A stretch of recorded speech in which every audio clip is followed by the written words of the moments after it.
Va ora in onda il Bamba della settimana di Vittorio Feltri.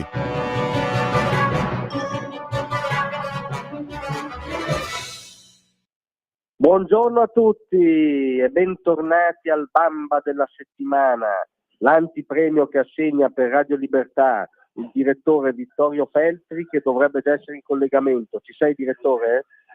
Ci sono e saluto tutti voi.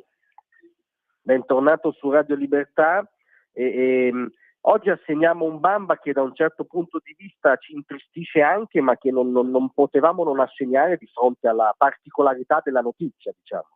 In effetti è vero, perché c'è un giornalista che è molto noto, ossia Paolo Guzzanti, che è spesso anche in televisione, è stato per 3 legislature parlamentare, che è stato una firma di Repubblica, insomma un uomo che probabilmente nella sua vita ha anche guadagnato parecchio, come è giusto che sia. Chissà perché all'improvviso è rimasto senza una lira. Addirittura ha confessato a un cronista che poi ha pubblicato la notizia di avere in tasca solo 14 euro e quindi chiede un aiuto a tutti.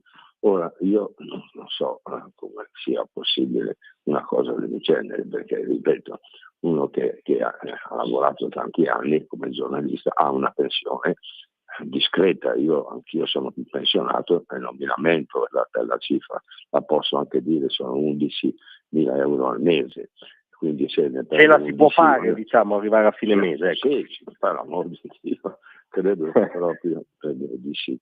E quindi anche avrà questa pensione, perché le pensioni sono uguali per tutti, no? In base ai contributi pagati durante la vita. Va bene. Poi c'è un'altra cosa, che gli ex parlamentari hanno anche un vitalizio importante, no? E lui deve incassare anche quello. E poi, nonostante questo, e i contratti che ha con Mediaset, dove appare un giorno sì, un giorno no, e quindi insomma com'è possibile che si sia ridotto in mutande? Non riesco a capirlo. Quindi l'unica spiegazione è che sia un Bamba. E noi allora gli riconosciamo questo attributo, lui è un Bamba e noi gli assegniamo il premio. È una spiegazione per esclusione, diciamo, dove ci tocca andare a parare. Ma una curiosità, perché è uscita appunto, come dicevi tu, la notizia che lui ha mandato anche un messaggio agli amici spiegando la sua situazione, chiedendo aiuto. Ma è arrivato anche a te questo messaggio? No, questo messaggio a me non è arrivato, però l'ho letto su tutti i giornali che se ne sono occupati di questa vicenda. Magari non hanno dato dei titoloni, ma la notizia è uscita e io quando l'ho letta sono rimasto sbigottito, proprio Guzzanti in miseria, come è possibile? Perché non è possibile per le cose che ho appena detto. Le pensioni, insomma, non ci sono per tutti, quindi ci saranno anche per lui, ma dove li ha messi i soldi? Dice che gli è costato molto il divorzio, ma il divorzio quando tu lo fai poi dai alla moglie in proporzione del tuo reddito, no? Non è che dai tutto alla moglie divorziata. Insomma, non si spiega questa storia e lui non la spiega e quindi fin tanto che non la spiega io non gli darò neanche 50 centesimi.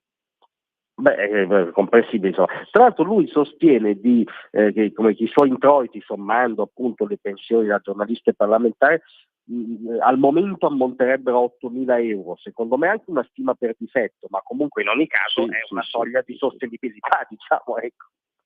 Sì, comunque con 8.000 euro campi, non è che poi da solo, perché ormai i figli sono tutti grandi, sposati, hanno fatto anche carriera, quindi magari anche un aiutino se proprio un mese sei in difficoltà te lo può avere un figlio.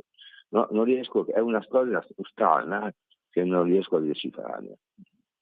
È una storia veramente strana. Tra l'altro lui è stato parlamentare, come ricordavi tu, prima al Senato e poi alla Camera dal 2001 al 2013, insomma non serve avere una gestione oculatissima per non finire in miseria dopo 13 anni da parlamentare.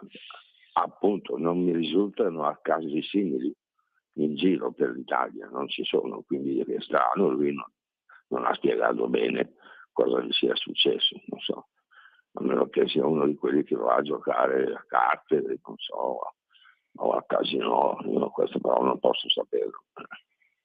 No, certo, ma tu lo conosci tra l'altro personalmente?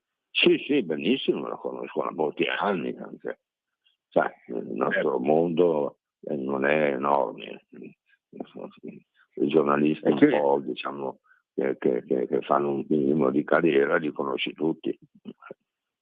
Certo, e che tipo di giornalista è, di uomo è nella tua esperienza? Molto bravo, un giornalista è molto bravo, non c'è nulla da eccepire, scriveva bene, era sempre interessato a vicende che diventavano importanti quando le scriveva lui, quindi non siamo di fronte a un pistola qualsiasi, a un cronista qualsiasi, siamo di fronte a un giornalista importante. Poi non so come si sia ridotto dal punto di vista economico e mi domando come sia stato possibile, e lui non l'ha spiegato, questa è la verità. No, diciamo che ha alluso a divorzi, al fatto che ha avuto delle operazioni che siamo contenti siano andate bene, eccetera, eccetera. Sì, ma rimane tutti i comunque giornalisti un'anomalia. un'assistenza sanitaria che è gratuita, no? Con l'IPG. Anch'io sono stato operato, il costo di tutta la faccenda era di 30.000 euro e l'ho pagato con l'IPG, non l'ho pagato io, perché ho pago l'assicurazione da quando faccio il giornalista, quindi da più di 50 anni. Sì, dopodiché i divorzi sono dispendiosi, ma arrivare addirittura a rovinarti è veramente una storia strana, da racconto, no? Un po' letteraria, se vuoi.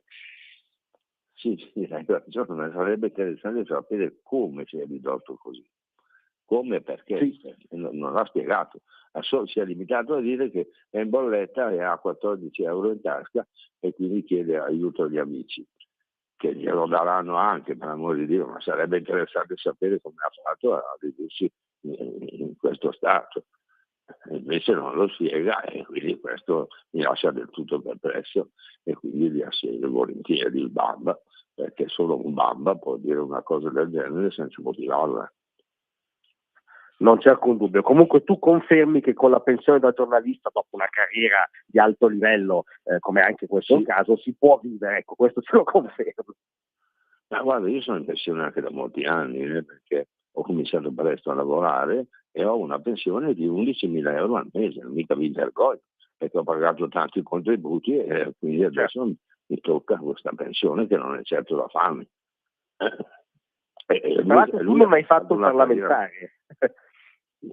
Poi non ho mai fatto il parlamentare, sono pensioni diverse e quindi che si assommano, e invece lui non si sa come mai è rimasto a zero e mi piacerebbe che ci spiegasse perché.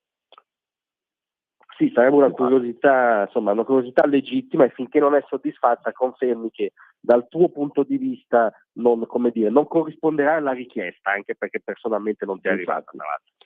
No, è vero. Bene, allora diamo il Bamba e rimaniamo con questa, un Bamba un po' sospeso perché rimaniamo con questa curiosità. Sì, e se avremo notizie ci affretteremo a darle. Assolutamente, seguiremo questa questione. Io ti ringrazio come sempre, direttore. È stato un grande piacere. Un saluto a tutti voi. A presto. A presto.